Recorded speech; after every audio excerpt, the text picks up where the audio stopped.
सत्संग योग YouTube channel को लाइक एवं सब्सक्राइब करें, बेल आइकन को प्रेस कर ऑल सिलेक्ट करें। बोलिए प्रेम से श्री सद्गुरु महाराज की जय। श्री सद्गुरु महाराज की जय। श्री सद्गुरु महाराज की जय। बंदो गुरुपद कंज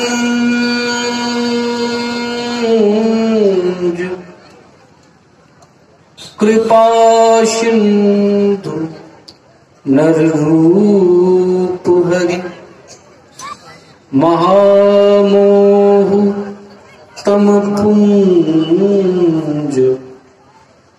जासु वचन रवि करनी कर। धन्य धन्य सद्गुरु सुखद महिमा कही न जाए। जो कुछ कहूँ तुम्हारी कृपा मोते कछु न बसाए। जो कुछ कहूँ तुम्हारी कृपा मोते कछु न बसाए। सद्गुरु महाराज के श्री चरणों में कोटि कोटि नमन। पूज्य गुरुजन, श्रद्धेय सम्माननीय महात्मागण,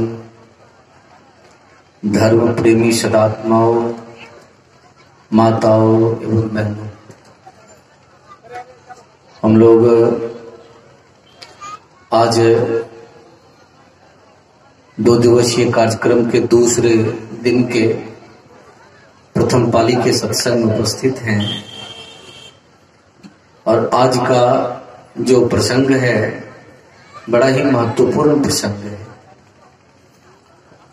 महत्वपूर्ण प्रसंग इस दृष्टि से भी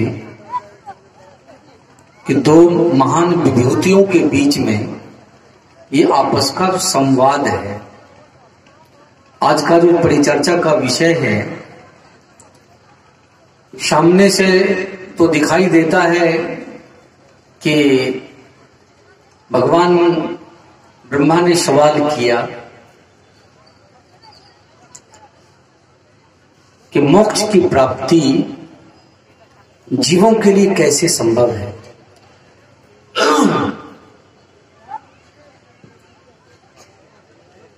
भगवान शिव ने उसका जवाब दिया।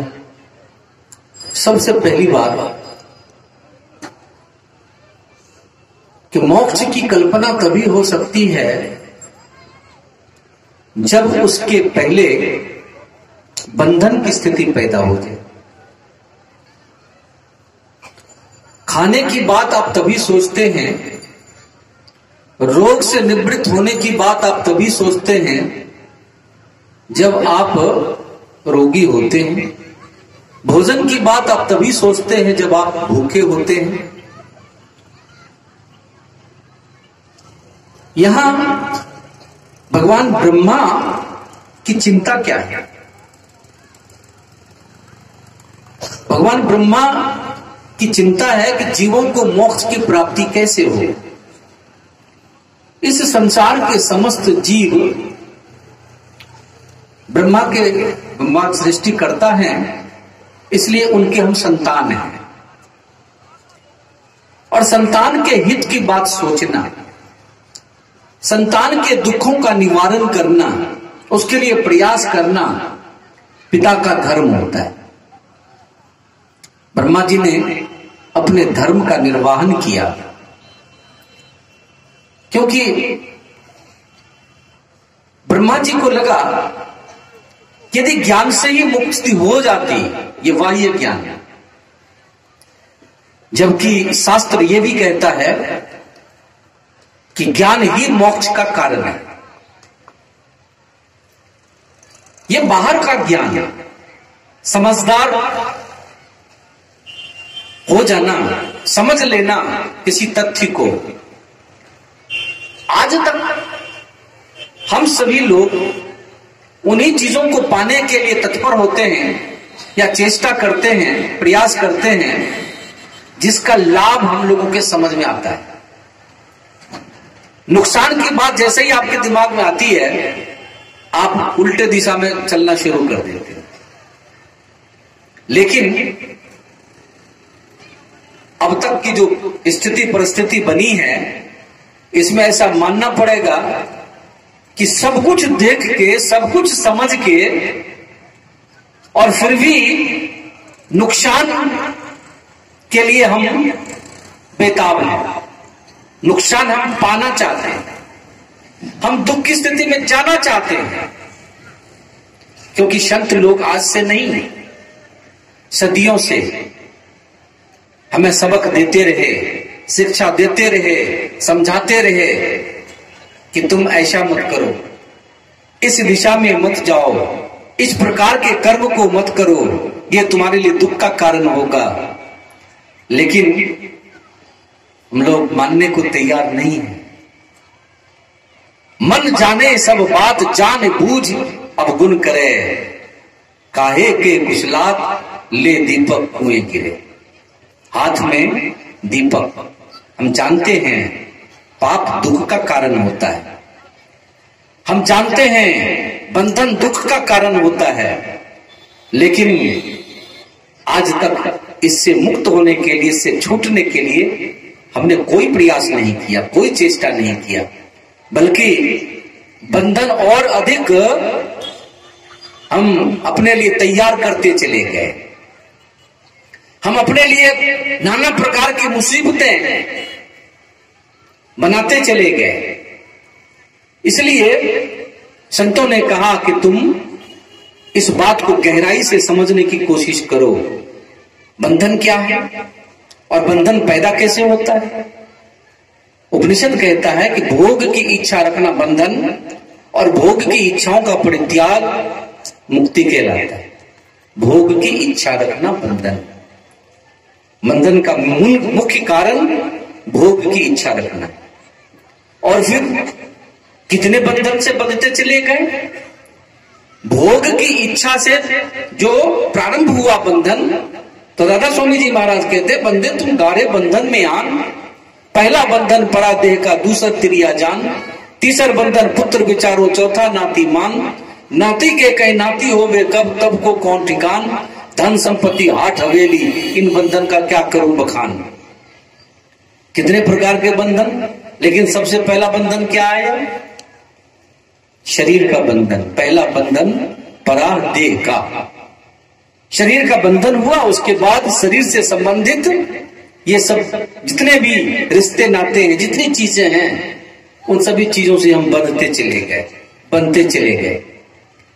और आज भी हमारे अंदर ये भाव पैदा नहीं हुआ, ये समझ पैदा नहीं हुआ कि हम बंधन में बंधे हैं। जब तक ये बात आपके समझ में नहीं आएगी कि हम बंधन में बंधे हैं, तब तक उससे मुक्त होने की चेष्टा हम कर ही नहीं सकते, मुक्त नहीं हो सकते। इसलिए संतों ने कहा कि समझो, संत लोग बार बार कहते हैं कि तुम शरीर और संसार के बंधन में हो, और शरीर के बंधन से यदि तुम मुक्त हो जाओ तो सभी प्रकार के बंधनों से तुम एक साथ मुक्त हो जाओगे। शरीर का बंधन कोई एक शरीर का बंधन नहीं है। जिस शरीर को आप देख रहे हैं, ये स्थूल शरीर है, स्थूल शरीर का बंधन, और फिर इसके साथ साथ 4 प्रकार के और शरीर हैं, उन बंधनों से हम बंधे हुए हैं। और फिर जब इतने सारे बंधन हैं, सामान्य मृत्यु में एक प्रकार के शरीर बंधन से हम मुक्त होते हैं, ये जो स्थूल शरीर आप देखते हैं। बाकी जब तक 4 शरीर और रह जाते हैं, तब तक इस संसार में आना और जाना, ये सिलसिला हमारा चलता रहता है। हम आते हैं, कहां आते हैं? जहां आने के लिए अपने को तैयार करते हैं, जहां आने के लिए अपने को आप बनाते हैं। ये आपके समझ पर निर्भर करता है, आपकी योग्यता पर निर्भर करता है। कि आप कहां जाना चाहते हैं। लेकिन देखिए, घोर अंधकार में पड़ा हुआ जीव इतनी भी बात समझ में नहीं आती है। इसलिए संतों ने कहा कि तुम्हें ज्ञान चाहिए, सबसे पहले समझ चाहिए, सबसे पहले ज्ञान चाहिए। ज्ञान ही ऐसी चीज है जो कम कीमत वाली वस्तु से आपको अलग करता है, निकृष्ट चीजों से अलग करता है। जैसे बचपन में खिलौना प्रेम था, अज्ञानी थे, उस समय एक तरफ खिलौना रख दिया जाता और उस समय एक हाथ में आप 100 रुपये का नोट पकड़ लेते। बच्चे क्या करते थे, 100 रुपये का नोट ना पकड़ के खिलौना पकड़ते थे। उनकी समझ उतनी ही है। लेकिन जब ज्ञान हुआ, ज्ञान की वृद्धि हुई, तब क्या हुआ? अब यदि आपके लिए सामने दोनों चीजें रखी जाए, 100 रुपये का नोट और खिलौना, आप खिलौने को नहीं पकड़ेंगे, अब आप रुपये को पकड़ेंगे। तो जैसे जैसे ज्ञान की वृद्धि होती है, दो ही स्थिति में यह संयोग वियोग, मिलना बिछोड़ना, किसी चीज में आसक्त होना, अनासक्त होना, दो कारणों से होता है। एक तो ज्ञान और दूसरा वस्तु जब अपने गुण धर्म को बदलता है, गुण धर्म को बदलता है। जैसे गुलाब का फूल देखने में अत्यंत सुंदर, आकर्षक होता है, खुशबूदार होता है, और हम जब उस गुलाब के फूल को देखते हैं तो सहज ढंग से हम उसके प्रति आकर्षित होते हैं, उसे हम पाना चाहते हैं। लेकिन हम क्या देखते हैं कि समय बीतने के साथ साथ उसके सौंदर्य में भी कमी आ जाती है, उसके खुशबू में जो ताजगीपन था वो भी खत्म हो जाता है, और फिर इस गुलाब फूल के प्रति जो आकर्षण था वो आकर्षण हमारा खत्म हो जाता है। तो वस्तु जब अपना गुण धर्म बदलता है, संतों ने कहा इस संसार के प्रति हम निरंतर आकर्षित हो रहे, खींचे चले जा रहे हैं। और ये खिंचाव कोई आज का खिंचाव नहीं है, सदियों से हम खींचे चले जा रहे हैं। ये संसार हमें अपने बांध के रखा हुआ है, संसार के बंधनों में बंधे हुए हैं, और उन बंधनों के पीछे हमारी भावना प्रमुख रूप से काम करता है, हमारी भावना, हमारी सोच। क्योंकि उपनिषद में कहा गया, योग की परिभाषा दी गई है, चित्त वृत्ति निरोध को योग कहते हैं। चित्त वृत्ति निरोध, संसार में जो हमारी चित्त वृत्ति फैली हुई है, और इस चित्त वृत्ति के फैलाव के कारण या संसार के विषय वस्तु के आकर्षण के कारण क्या होता है? आपने सुना योगशिकोपनिषद में, देहावसान समये चित्ते यद्द्वि भावे तत्ते भवे जीवो इत्येव जन्म कारणम। देह त्याग के समय चित्त में जो जो भावना जीव करता है वह वही वही होता है, इत्येव जन्म कारणम, यही जन्म का कारण है।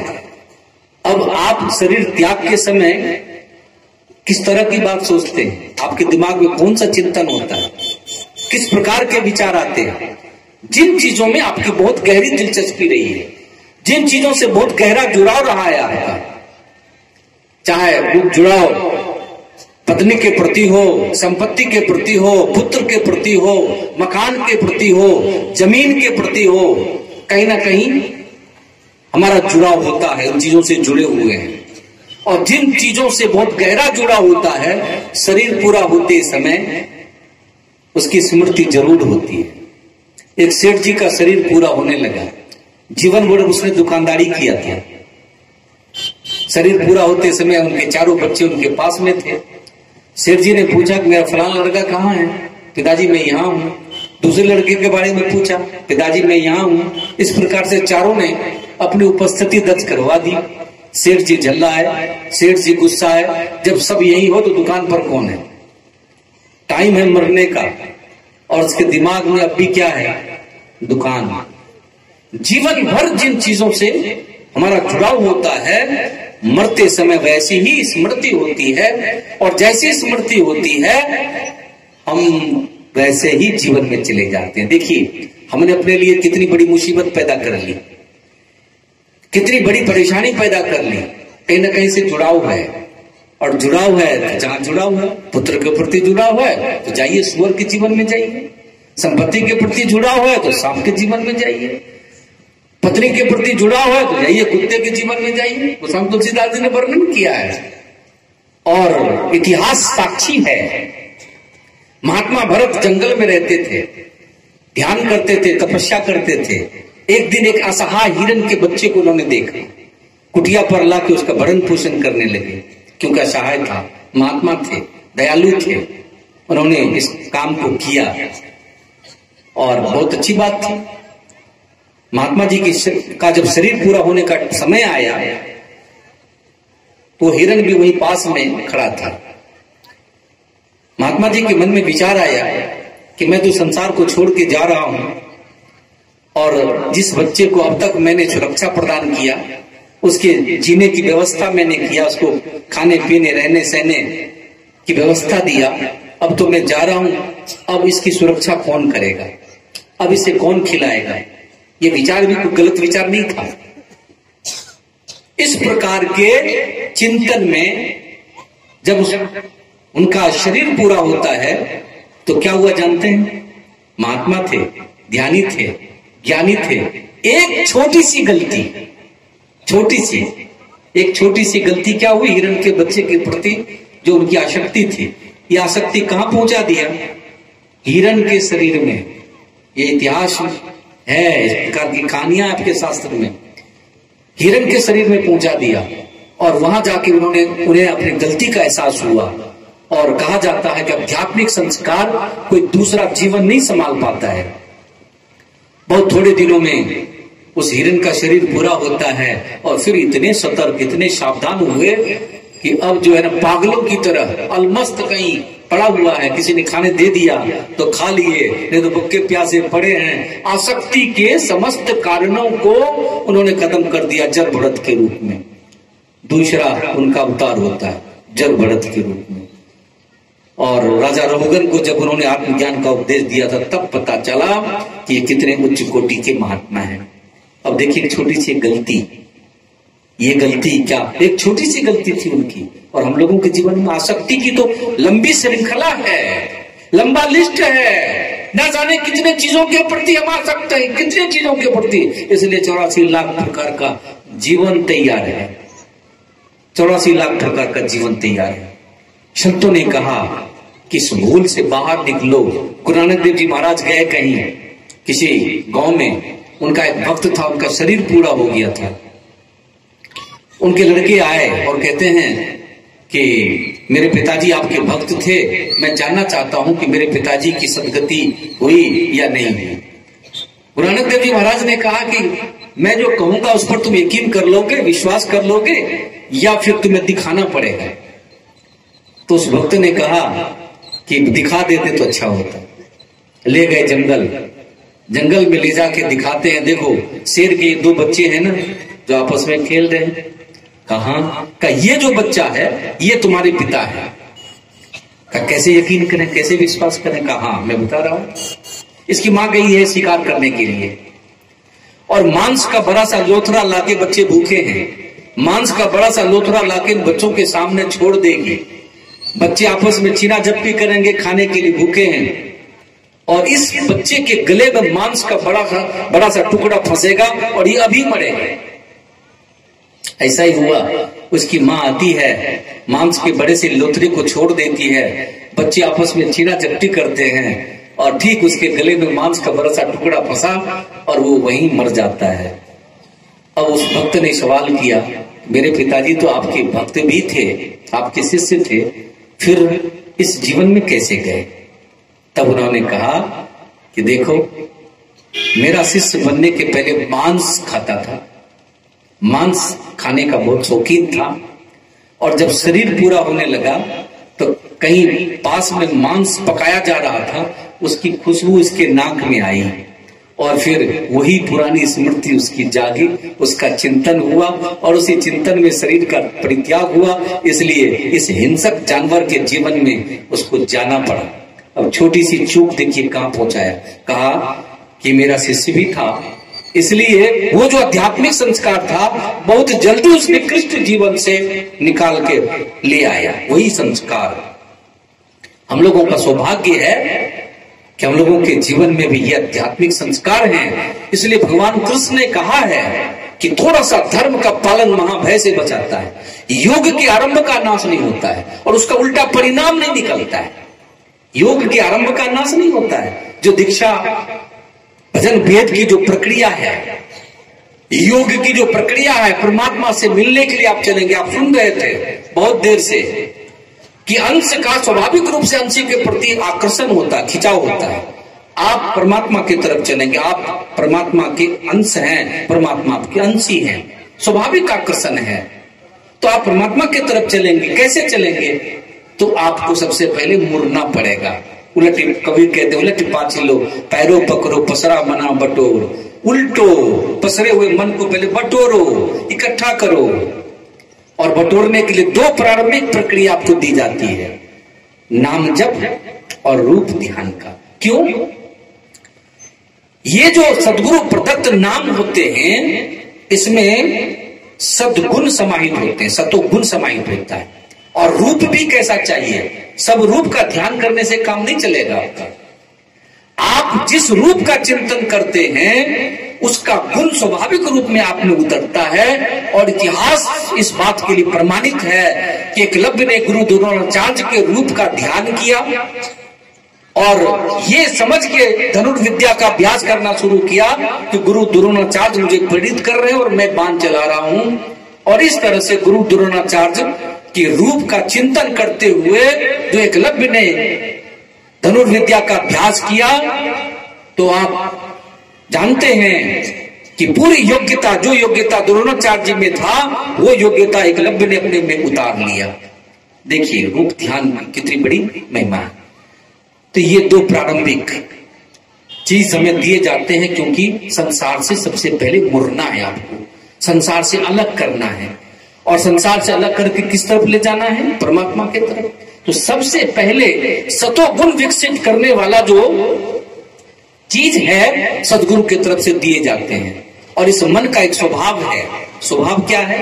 इस मन के इर्द गिर्द जो कुछ भी हमेशा आप रखना शुरू करेंगे, मन उसको पकड़ लेता है।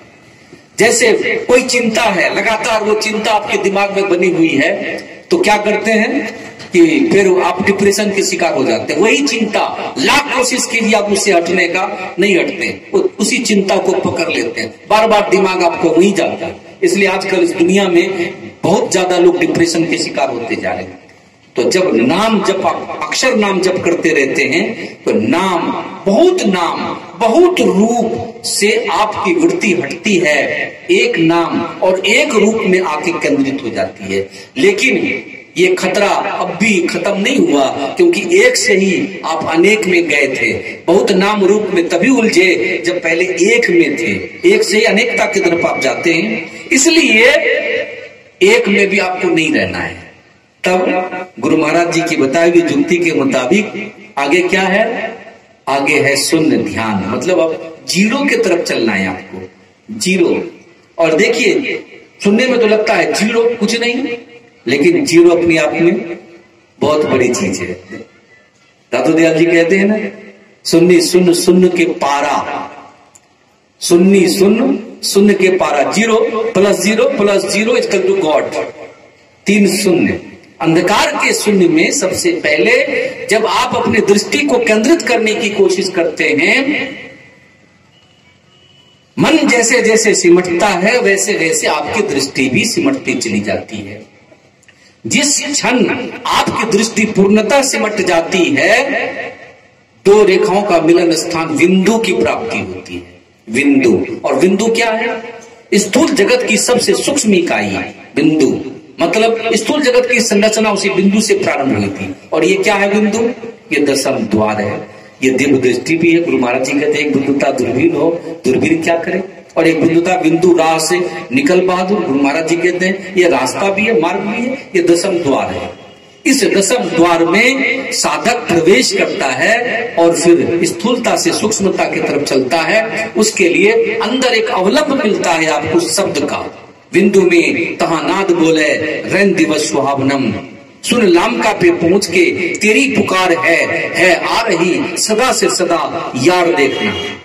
वो पुकार आ रही है, वो पुकार परमात्मा की तरफ से पुकार है, वो आपको बुलाने की पुकार है। जब उस शब्द को सुनते हैं तो आपको लगता है तो ये तो मेरी आवाज है, मेरे देश की आवाज है, मेरे पिता की आवाज है, और फिर उस शब्द के प्रति आपका आकर्षण बनता है और उस शब्द के साथ चलते हुए स्थूल, सूक्ष्म, कारण, महाकारण, कैवल्य, सारे शरीरों के पार कैवल्य शरीर में जब आप जाते हैं तो वहां आत्मा अपने स्वरूप के प्रति अभिव्यक्त होती है, अपने आप को देखती है, और वहीं पर अपने आप से संबंधित विशाल सत्ता परमात्मा की, और फिर क्या है वहां पर आत्मा की आंख से खुद को भी देखती है, अपने आप को, और फिर परमात्मा को भी देखती है, और देख के क्या एहसास होता है, अब ये पहले की सारी धारणा उसकी खत्म हो जाती है, सारी धारणा खत्म हो जाती है। पहले संसार को आपने सर्वस्व माना, संसार के चीजों को सर्वस्व माना, लेकिन यहाँ आके सारी धारणा खत्म हो जाती है, सारा आकर्षण आपका खत्म हो जाता है, और क्या होता है, सो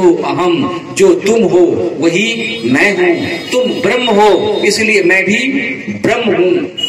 और जब इस प्रकार का भाव पैदा होता है तो गुरु महाराज जी कहते हैं, हम प्रभु प्रभु हम एक ही होई, द्वंद्व द्वैत रहे नहीं कोई, पाला गली पानी मिला यूं हरिजन हर माहीन। जैसे बूंद अपनी क्षुद्रता को त्याग कर समुद्र में आके मिलता है तो वहां पर वो बूंद बूंद नहीं रह जाता, समुद्र के विशालता को ग्रहण करता है। इसी प्रकार से ये जीवात्मा परमात्मा को प्राप्त करके परमात्मा ही हो जाती है। यहाँ दो समान गुण वाले तत्वों का संयोग है, दो समान गुण वाले, दोनों सत्य हैं, और इस समय शरीर असत्य और जीवात्मा सत्य, सत्य ये चेतनात्मा सत्य। इसलिए यहाँ पर ये योग जो है स्थिर होके इसमें स्थिरता नहीं रहती है, इसलिए सत्य और सत्य के बीच का जो मिलाप है ये योग की पराकाष्ठा है। जब जीवात्मा और परमात्मा की एकता होती है योग की पराकाष्ठा है। इस योग के बाद कभी वियोग की नौबत नहीं आती है, और यहीं पर परम शांति, परम सुख, सब कुछ यहीं पर है, परम आनंद। इसलिए इसी अवस्था का नाम है मोक्ष की अवस्था। इसलिए योग की पराकाष्ठा कह लीजिए या फिर मोक्ष की अवस्था कह लीजिए, कोई विभेद नहीं है, कोई फर्क नहीं है। इसी के लिए, इसी मोक्ष की अवस्था के लिए ब्रह्मा जी ने भगवान शिव से सवाल किया था, और भगवान शिव ने कहा कि ज्ञान और योग दोनों एक दूसरे का पूरक है, दोनों की सहायता से इस पराकाष्ठा तक हम जा सकते हैं। बोलिए प्रेम से श्री सद्गुरु महाराज की जय।